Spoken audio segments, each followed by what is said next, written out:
एक नए सितारे का जन्म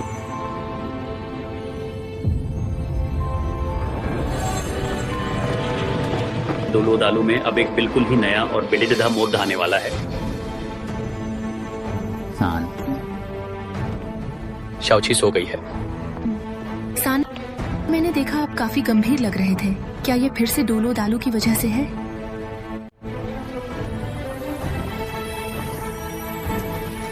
देवलोक में बिताया एक दिन धरती पर 1 साल के बराबर है। शुरू में मैं फालन कॉन्टिनेंट पर कुछ और समय रुकना चाहता था, लेकिन अच्छाई और बुराई के देवराजों की शर्त की वजह से मुझे सेना संभालने देवलोक लौटना पड़ा। सोचा न था कि देवलोक के 20 सालों में डोलुओ महाद्वीप पर 10,000 साल बीत जाएंगे और तांग संप्रदाय बिखर चुका होगा। अच्छाई और बुराई, वे दोनों सच में बहुत चालाक हैं। शर्त के नाम पर खुद नीचे मजे करने चले गए। 4,000 साल पहले महाद्वीपों के टकराने से डोलुओं का आकार दोगुना हुआ और कई बदलाव भी आए। देवलोक लौटने के बाद मैं मानव जगत में दखल नहीं दे सकता, बस एक दर्शक बनकर सब कुछ देख ही सकता हूँ। एक दर्शक बनकर मैं डोलुओं के 10,000 साल के संघर्ष का गवाह बना। 4,000 साल पहले पश्चिम से आया सन मून महाद्वीप डोलुओ महाद्वीप से टकराया और सन मून साम्राज्य ने डोलुओं के देशों से तुरंत युद्ध शुरू कर दिया। तांग हथियारों वाली संयुक्त सेना, लेकिन सन मून साम्राज्य ने उन्हें कुचल दिया। 10,000 साल पहले डोलुओ महाद्वीप में सिर्फ 2 साम्राज्य थे, तियांडो और स्टारलुओ, पर आज 10,000 साल बाद दुनिया 4 साम्राज्यों में बंट गई है।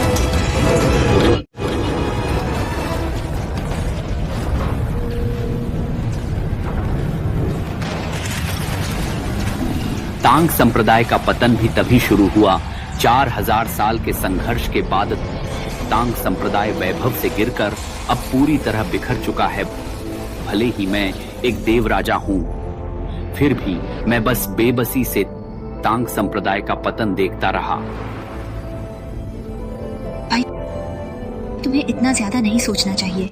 डोलुओ दरअसल एक मायने में तांग संप्रदाय का पतन युग और आयाम की प्रगति के कारण ही हुआ है। तांग संप्रदाय मैंने खुद बनाया है, मैं इसे मिटते हुए नहीं देख सकता। लगता है हाल ही में डोलुओ महाद्वीप पर एक सितारा उभरा है जिसका मेरे तांग संप्रदाय से गहरा नाता होगा। वो सितारा, मैंने उसकी तकदीर देखने की कोशिश की, वहां सिर्फ घना कोहरा था। मम्मी पापा डोलुओ महाद्वीप की बातें करते, काफी मजेदार लगता है।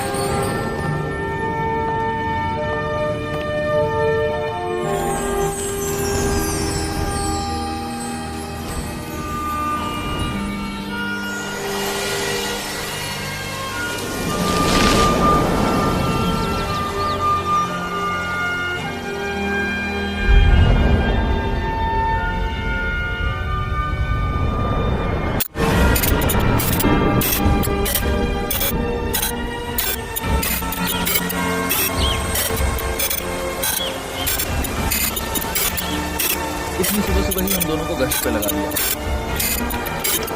कम बोलो, जल्दी गश्त खत्म करके जल्दी आराम करेंगे।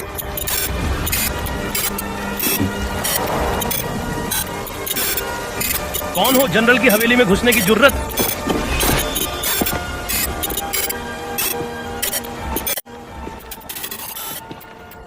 तुम भले ही यहाँ के छोटे मालिक हो, पर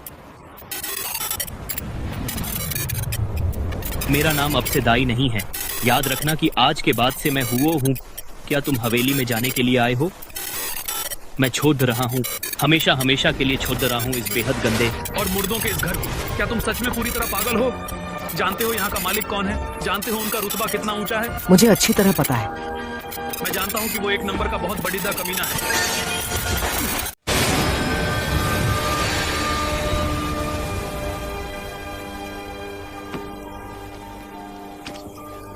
छोटे मलिक कहाँ गए? तुम अभी भी उन्हें छोटा मलिक कह रहे हो। डचेस ने सुन लिया तो तुम्हारा सर काट देंगी। उनके पास वो सफेद बग वाला खंजर, वो तो डूके साहब की खास निशानी है। ये वही बचा तो नहीं डूके साहब का बेटा? हाँ, उसने कहा था ना कि वो दाई नहीं बल्कि वो है। खैर छोड़ो इसे, इस बात का जिक्र किसी और से मत करना। डूके साहब भी जल्द वापस आने वाले हैं, तुम जरा संभल कर रहना।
यूनर, अब तुम ड्यूक की हवेली में नहीं रह सकती।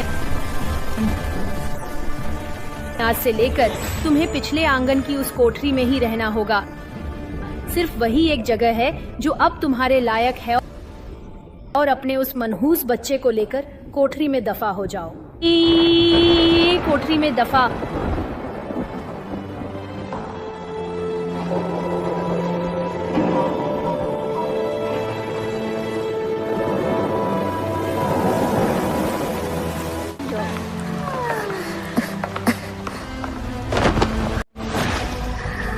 पिताजी, उठिए पिताजी, क्या कोई मेरी मदद के लिए यहाँ है? कृपया कोई आओ। क्या कोई मेरी बात सुन रहा है? हिम्मत रखो, अब मत रो।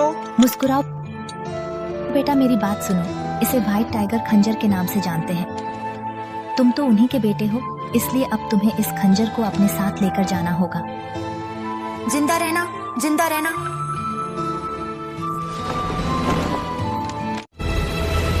माँ, मेरी सोल पावर 10वें लेवल पर पहुंच गई है। मैं सोल रिंग हासिल करने जा सकता हूँ। मैं अच्छी तरह जीऊंगा। मैं एक सोल मास्टर बनूंगा, एक बेहतरीन सोल मास्टर।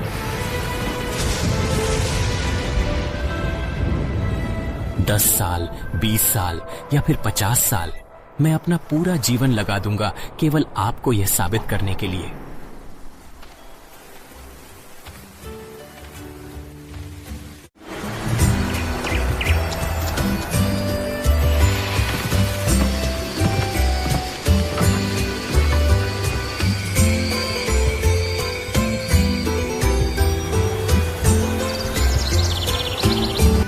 डूलो दालू पर मौजूद सोल बीस्ट्स का सबसे बड़ा और विशाल बसेरा दरअसल वहीं पर है।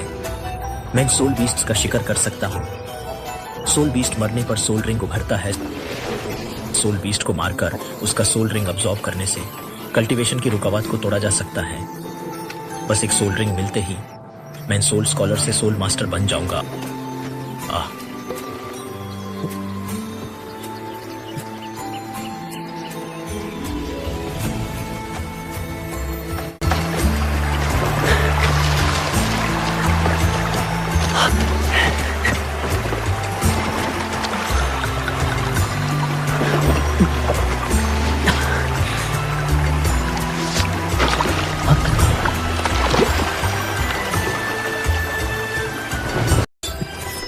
इन डॉक्टर माँ को लोग सफेद लोमड़ी कहते हैं, और तुम तो उनके ही बेटे हो। मैं नहीं मानता।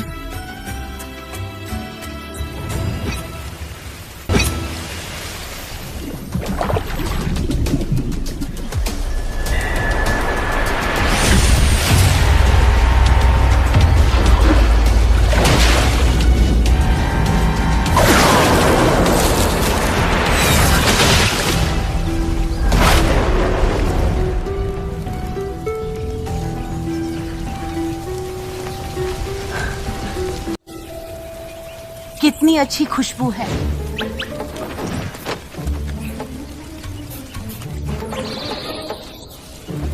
छोटे भाई, क्या तुम ये ग्रिल्ड फिश बेच रहे हो? इसकी खुशबू बहुत अच्छी है। तुमने इसे कैसे बनाया? मैं आपको ये ग्रिल्ड फिश खिलाता हूँ। तो फिर मैं मना नहीं करूँगा। चाओया।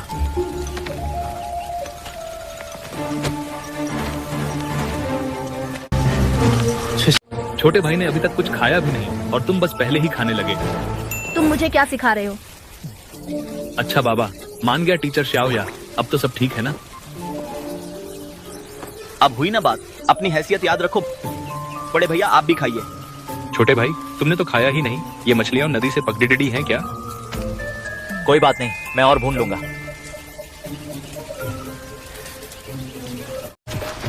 मेरा नाम बेईबेई, इसका नाम तांगया है। छोटे भाई, तुम्हारा नाम क्या है? मेरा नाम हुओ युहाओ है। यह तो बहुत स्वादिष्ट है। मैंने अपनी जिंदगी में कभी भी इतनी अच्छी मिठाई नहीं खाई।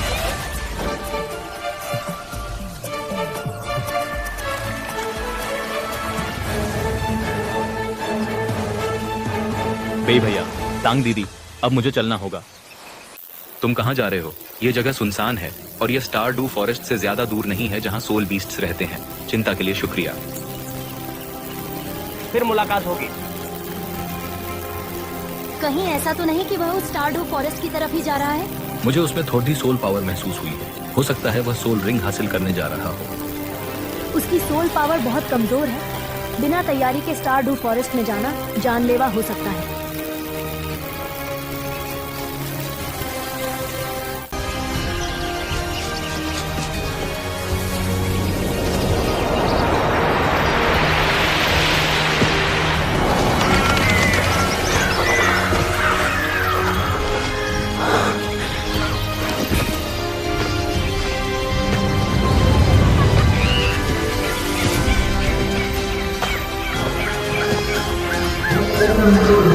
वाह, यह नज़ारा तो सच में बहुत ही ज्यादा सुंदर और मनमोहक है। क्या यही वो विशाल स्टारडो जंगल है?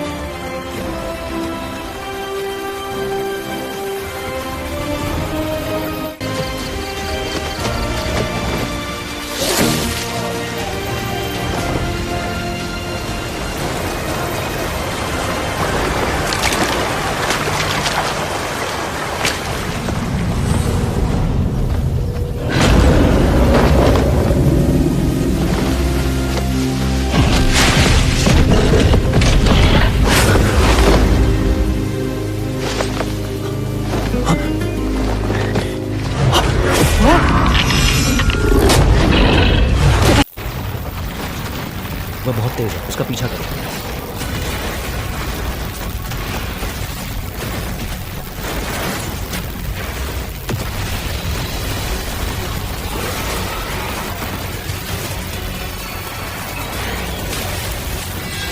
बच नहीं सकता।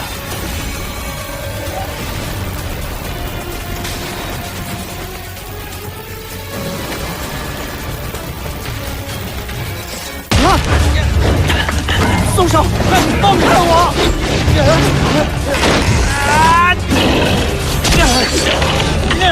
快松手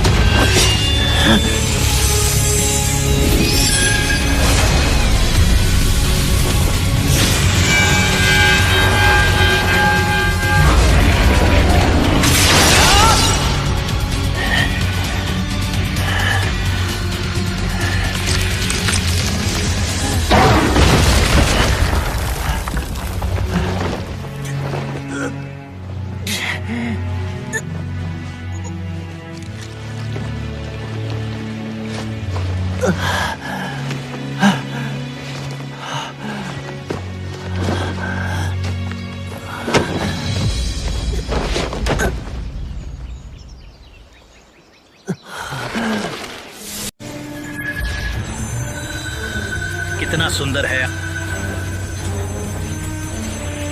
अफसोस मुझ में अब इसे सोखने की ताकत नहीं बची।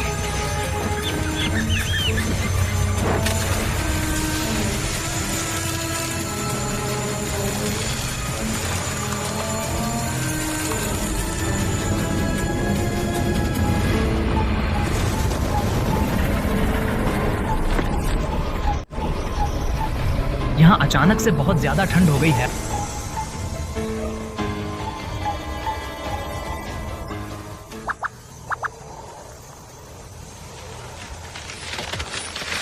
अरे यार, ये सब आखिर क्या बकवास है?